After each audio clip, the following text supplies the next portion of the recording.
One take, one shot. This is the last Raw review that I'm doing like this, and I probably won't do a SmackDown one like this either. If you want to know why this is the last review, then stay tuned to the end. I'll explain myself. But don't worry, the channel's not going anywhere. All right, so let's do it. Let's do the last one, because not only is this the last Raw review, this could be the last AJ Styles on Raw. Because boy howdy, did they start off the show with just an ominous, I don't know how to pronounce that word, but it was the heavy feeling that AJ Styles' career was in the twilight. The final sunset was happening. The fans were cheering, and the people were giving him his flowers.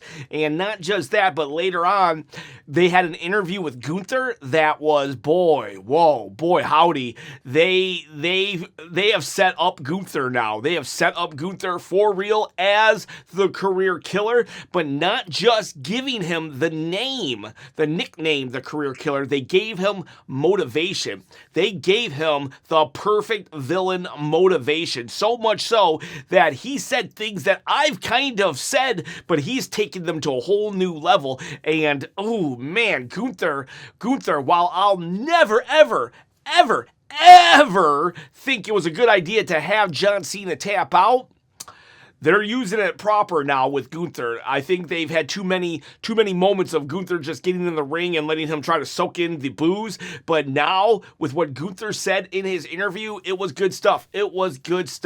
I've supported Gunther this whole time, and now they made me, they have started to turn me into this, liking this idea of Gunther's motivation just to end people's careers, because there was no motivation before. It was just Gunther wanted to laugh at people, but now Gunther wants to end people. But why does Gunther want to end people? We'll talk about AJ Styles and CM Punk in a minute. That'll probably be a lot of tomorrow's hot takes, so I want to focus on Gunther for a moment, and then we'll get into the entire video. But Gunther literally says in an interview, sit-down interview with Michael Cole, he's like, I'm just tired of these guys. How many moments do they need? Goldberg wanted a moment, and I took it from him. John Cena had a whole year of moments, and then I took it from him. And so he's like, I'm just tired of them trying to get their moments. How many moments do they need? And that's kind of legit. I mean, wasn't it just a couple weeks ago I was super upset that CM Punk beat Braun Breakker, this young and up-and-coming rookie? We haven't had a champion from the 1990s since Bray Wyatt beat John Cena on his 16th title reign in an elimination chamber. That was a while ago. And so for Gunther to kind of be like, yeah, I'm gonna end this. I'm gonna end this. This nonstop, constant, older guard. And while yes, Gunther is 38, it's still like he's still a spring chicken in regards to a Triple H's main event scene. So yeah, I gotta say, Gunther came across looking really good, because yes, he was laughing and reveling in the heartache that he was bestowing upon people, but even better so, he has a legit reasoning, motivation. And so now that's good. That's good. It would have made the John Cena match even better if we knew that Gunther had this motivation then, because then there would have been a storyline playing into this, other than I just want to make John Cena tap. But now that we got this element of this character now infused in the AJ Styles match, it does make it better, because Gunther just now, he has a mission statement, and that's what I'm talking about. I did a one take, one shot review of Saturday Night's Main Event yesterday, actually, and people were up in arms because I was like, not enough. I put big not enough on the Shinsuke AJ Styles match, and people were like, what do you mean not enough? This was awesome and amazing. And I wasn't saying it was not enough. The AJ Shinsuke match, yeah, that was brilliant. What wasn't enough was the build to it. But now we're actually getting build to this. I don't like that AJ Styles put his career on the line after losing just one match. However, I do like that now that we're going into this match, Gunther has this evil James Bond villain-like motivation going into it. And AJ Styles is like, it just makes sense now. It makes sense. And now there's a lot more drama now than just Gunther wants to make fans boo him. You get what I'm saying? And then the best part was Gunther was also like, and what about you, Michael Cole? You've been here for a minute. How many moments do you have left in you?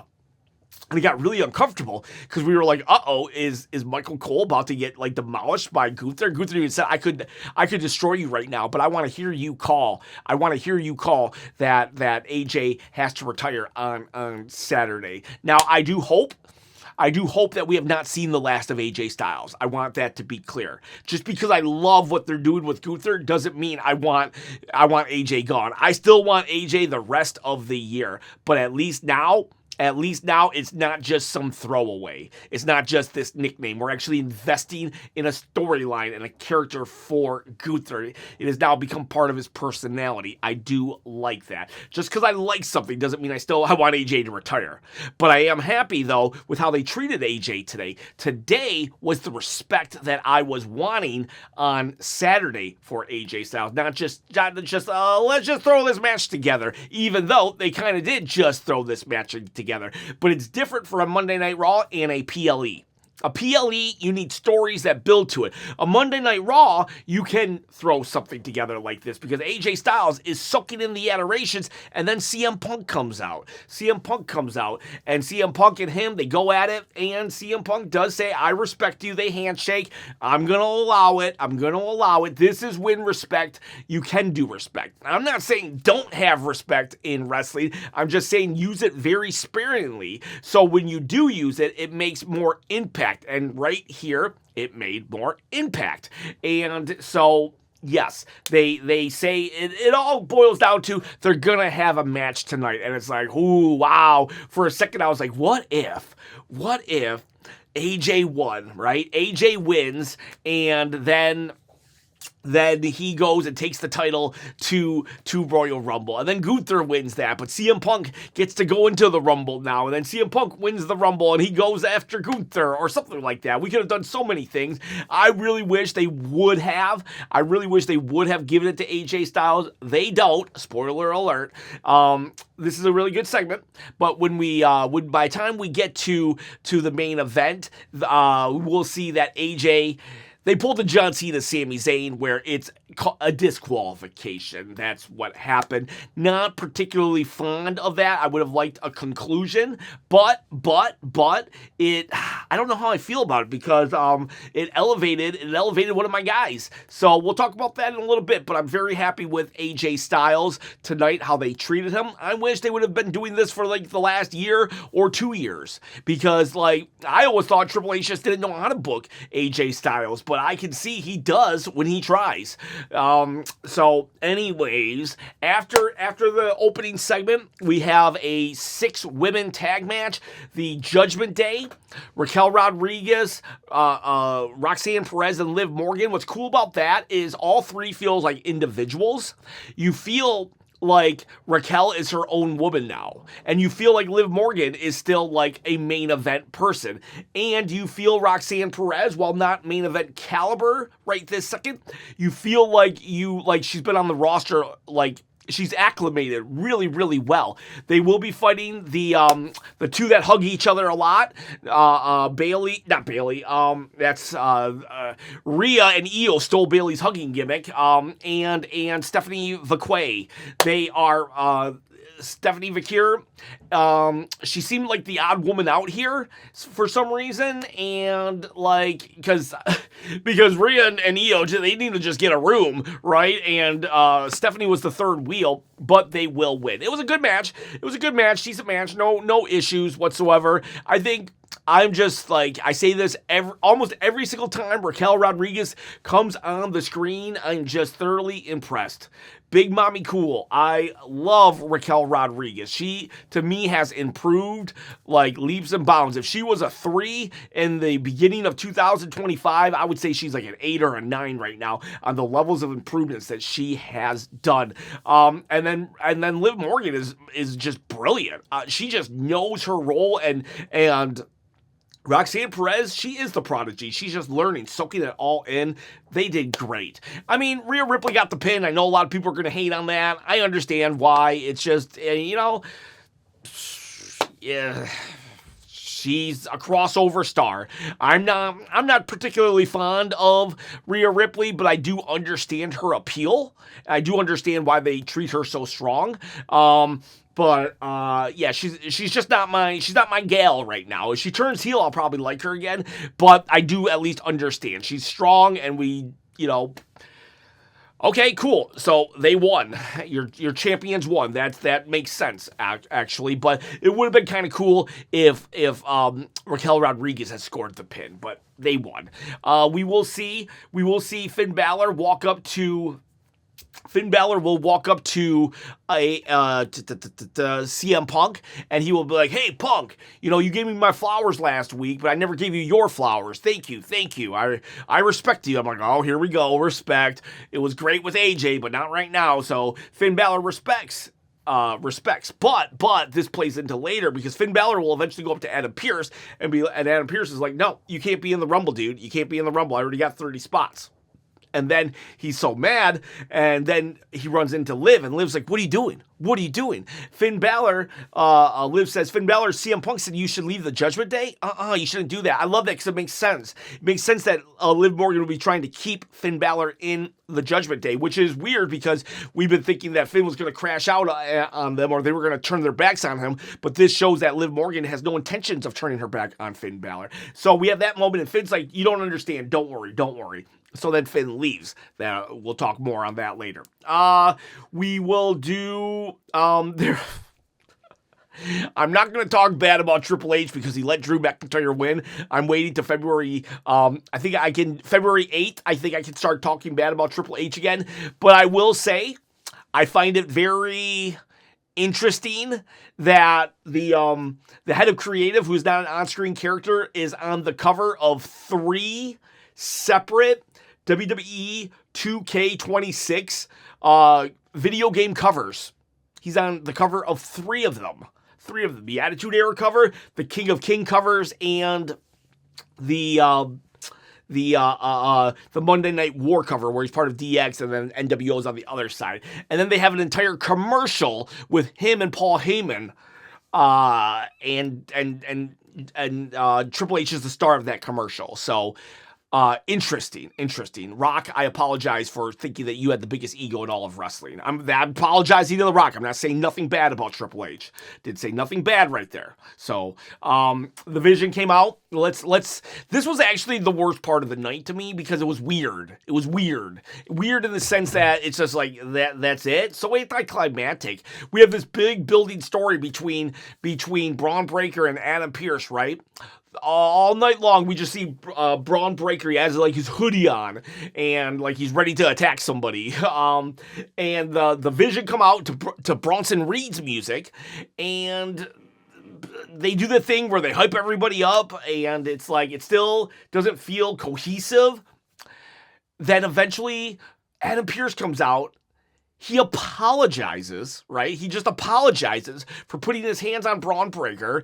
And then he says, and you know what? You're in the Rumble. There, are we good? And then he says, you know what? You're in the Rumble too, and you're in the Rumble. He puts everybody in the Rumble. And then he just walks away. And it's like, what? That's it? That was the climax of this story? Now, I do think that we're doing more because later, during that same time, he also said, hey, Austin Theory, you're going to get a match with Rey Mysterio. All the luchas came out, and eventually it breaks down. Austin Theory, I'm pretty sure he had to cheat or distract to win the match against Rey Mysterio, so Austin Theory got a win. And then they proceeded to decimate, like destroy all the luchas. And Michael Cole made it a point to say, What Adam Pearce isn't sending anybody out. I bet it has to do with that phone call. So it seems like that phone call, maybe Adam Pearce said something like, you can't interfere at all with the Vision. But that wasn't clear. It hasn't been clear enough. And maybe they do clear. But what I didn't like is that Braun Breakker just kind of was like, there was no unhingedness to Braun Breakker. I mean, he did some spears like a good little boy. I mean, I guess they let him off the leash to spear people, but like, there was no, like, what makes his character so good is when he's crazy and ramped up, and he wasn't that. And Adam Pearce, like, literally just like, you could be in the Rumble, and it was like some big deal that he let him in the Rumble, and it's not a big deal, because all you have to do is declare, hey, I'm in the Rumble. Javon Evans in a commercial break declared he was in the Rumble. So Javon Evans in a commercial break can just be like, I'm in the Rumble. Cool, I'm in the Rumble. Like, why does Braun Breakker have to use such a bargaining chip that his boss put his hands on him? Right? That's a big bargaining chip. And that gets him in the Rumble. I mean, this is a future WrestleMania 48 main eventer. We've known that he was going to be in the Rumble. We just knew he was going to be in the Rumble. You're telling me you were going to leave Braun Breakker out of the Rumble? No. So, like, that was kind of lame. The Adam Pearce resolution to this, it was lame. Even if it does continue and we find out later that, who knows, maybe The Rock is on the phone with him and he's like telling him you can't interfere. But yeah, so big climactic confrontation between those two fizzled out to butt kiss. And then the Javon Evans thing, why are we doing this on a commercial break? Like, let's forget that it's Javon Evans that the crowd absolutely loves. Let's pretend it's just a new guy, right? Just a new guy. So this new guy that we're trying to push, why aren't we having this new guy declare that he's connected with the crowd in the ring? Not during a commercial break. Why would we regulate this new guy that we're trying to get over and put over as a big deal? Why would he not declare it in the ring during where everybody could see him? Furthermore, this new guy that people are connecting with, he was injured last week. So everybody's concerned about him. So this would be a perfect opportunity to get this new guy some sympathy. Some sympathy that he naturally draws. Now we need even more, because here's a warrior who's still fighting through whatever happened last week. But no, commercial break. Furthermore, why does this new guy get to just say, hey, I'm in the Rumble, when literally the Vision, the top drawing faction of your company, is like, they have to literally have the threatening of a lawsuit in order to get into the Rumble. Yeah, it didn't make sense. So, like, I give props when props are due, but I gotta call out. When negative props are due, I guess. So Javon Evans on the commercial break, that was I don't understand that. We had a tag team match for the number one contendership. It was pretty much the four teams that have not won in sometime in literally years, some of them, and they were determined who were they going to face. Jey Uso, but Tozawa and Otis, they looked good. It was a fun match. It was a fun match for Tozawa, not gonna lie, but at the same time, it makes no sense that any four of these guys are number one contenders, and you could be like, well, you know, there's just nobody else. Okay, well then make them all fight each other until one team does become like more dominant than the others. For all we know, this was a lucky break from Otis, if you're looking at it from a kayfabe perspective. But they won, and it was really cool to see Tozawa actually being able to wrestle. Like, like I say that WWE, that it's more about the character than it is about wrestling, but it is nice to see the character actually wrestle sometimes, and Tozawa is all character, no wrestling, and so it was nice to see him go to town. There was a funny segment with Becky Lynch, the best in the world, and that's not just me saying it, that's Sports Illustrated, and Asuka and Kyrie, where Becky is like saying how she's gonna win, but then Kyrie and Asuka come at her, and they just, it was brilliant. And it was all about the Rumble. This is how you build up the Rumble. You put people who shouldn't be at odds with each other because it's every man and or woman for themselves. And so they were able to interact while staying in character. And these are two of the best females, best wrestlers right now on the entire roster with their wrestling and their character work. Best three, because Kyrie even had a moment where she's like looking at the belt and touching it, and Becky's like, "Get out of my face." So I highly recommend that segment. Go watch the AJ Styles stuff, the Becky Lynch stuff. Great stuff. And Raquel Rodriguez Stephanie Fakir attacked Raquel Rodriguez. I love that. Saw some emotion on Stephanie Fakir. And Raquel Rodriguez will actually get in front of the camera and start yelling at it until what's his name? Byron give her the mic and she's like, "I want a match now." And so we're going to get that match next week. Fakir versus Raquel. Natty, not Natalia. Natty is Natalia's alter ego who fights on the indie scenes and is a beast. Natty has arrived at WWE, and she is saying, "Maxine, I taught you everything, and you're a disappointment. I'm going to destroy you." So I hope they don't job out Natty. I hope this is the Natty that we get. And then that's pretty much it. We get to the main event. We have a really good match between AJ Styles and CM Punk. They're really playing up. I really do think that this could be the last of AJ Styles. Hopefully he gets a match on NXT and SmackDown if they really are going to retire him, and I think they will. Which sucks, and I hate it. I wish he could at least get to SummerSlam or WrestlePalooza. No, please don't retire him on WrestlePalooza. But if he could retire at Survivor Series or something, that would be amazing. Could still even be Gunther. Maybe Gunther has to fight his way back to AJ Styles. I don't know. But so AJ Styles fought CM Punk, and at a certain point, I would put money on it that Braun Breakker was going to do it. I thought they were holding Braun Breakker back so he could go unhinged in the main event, but no, it was Finn Balor. Remember, Finn Balor said it's not what you think, and he attacked, and he destroys CM Punk. So it looks like the old Finn Balor's back. I'm glad that he has a storyline. I really am. That was what was like there was no stakes last week when they were fighting. We all knew CM Punk was going to win. I think we still know that CM Punk's going to win because it's like before Mania, and we're not going to have Finn Balor walking into Mania unless, hang on a second, wait a minute. I remember Bray Wyatt, he won the title because Randy Orton had won the Rumble that year. And so that allowed those two to then go feud at Mania. And I would have put money on that Bray Wyatt would have won. But what if Dominic Mysterio wins the Royal Rumble, and then that allows Finn to win the World Championship? Huh? Right there. Not going to happen on so many levels. I would love that though, but nah, unfortunately not.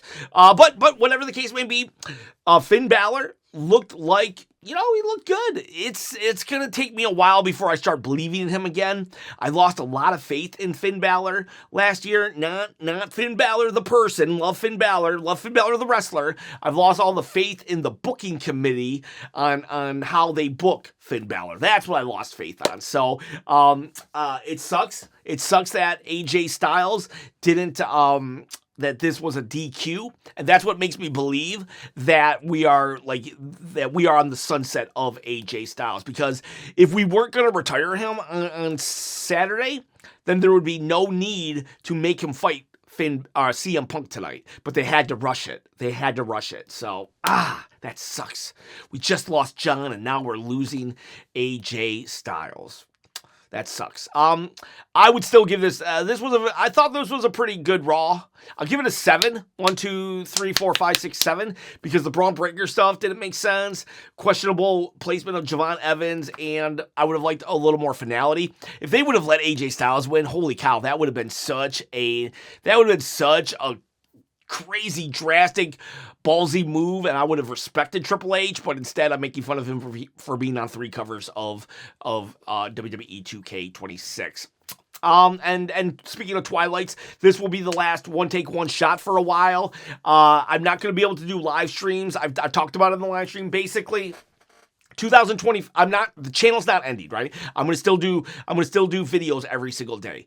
But I gotta focus on work. I gotta go to work. I gotta pay my bills. I gotta do all these things. 2025 was the year that I went all in. Right? I went all in. I was streaming. I was producing extra videos on Patreon, which is difficult because of my timing. I'm a one-man band. I had an editor. I had a thumbnail artist. I was paying them money. So I was losing money left and right. And I was like, 2025, let's go. Let's go. It started off great. Got 10,000 subscribers, gave away two belts in the beginning of the year, but then everything just went stagnant. And so, like, if I know there are some people who love these one-take-one shots and the hot takes and the live streams, but at the end of the day, the channel is not growing. I know it's big. I know it is a big channel, and some people would maybe even think that I'm being like, it's like ungrateful because 18,000 is a big number. I never thought I would hit 10,000. 10,000 is a big number, but subscribers. But now I realize that it's all about views. And if I I need about 8,000 to 10,000 views to make a living off of YouTube. And the thing is, I'm not even at 10% anymore. I'm not even getting sometimes I get to 1,000 views, but I get to 800 to 1,200 views, and I just can't afford this. I just can't afford it. I'm getting phone calls all the time on Friday nights, so it sucks. I'm not giving up. I said this in the live stream. Every movie, there comes a point when all hope seems lost, and I'm at that part. I'm in the middle of the movie where I gotta pull back. I can't do these live one shots anymore because I don't know if I'll be watching Raw and SmackDown when it's on because I have to work. I have to do other things in order to make money. I spent a lot of money last year trying to make this channel happen, believe it or not. And it didn't happen. It grew, and I love you guys. But if you want to see these kind of reviews back or live streams back or anything, then I need you to actually watch these videos. I need you to like the video, comment on the videos. You get a chance to win a belt, but that's what it is. I don't want to beg for money, but at the same time, I need money. So I'm going to go work. I'll still produce videos. I'll come home at midnight. I'll produce a video, and then I'll wake up. I'll edit it. I'll put it on the YouTube machine, and then I'll go to work. There. I just ask that you watch the videos, that you like the videos. Even if you don't watch the videos, just play them. And hopefully I can get to a point where I'm doing this full time. So, don't feel sorry for me. Just watch the video. But yeah, so I don't know how things are going to happen. I'm going to still keep hot takes going. But if hot takes, if I don't see engagement on hot takes and those videos doing good and well, then I got to do something different. All I know is I gave 2025 one full year, and I got to get rid of the videos that didn't work, and I got to try new things, because the definition of crazy is to do the same thing over and over again, expecting different results. So my live streams, my reviews, they did not do it for the majority of you. So I gotta change things up. But I apologize to the ones who did love them. I love this. I really do. And I will still continue to do daily videos unless something says otherwise. So boys, so girls, thank you so much for all your support. I will continue to do live streams for PLEs, and I'll probably do reviews like this for PLEs, but for the most part, I don't know. Thank you. And there will be a video every single day. This is not the end. This is not at the end. We're in the middle of the movie. This is the time when it feels like the end. But no, it's just a challenge. Life has never been easy for me. For real. If this channel would have just taken off like it did, that would have been it would have been weird. I've always had to fight for everything in my life, and usually I lose. So this ain't new. This ain't new. But I'm a fighter. I'm a fighter, baby. So, all right, boys. All right, girls. See you for hot takes tomorrow.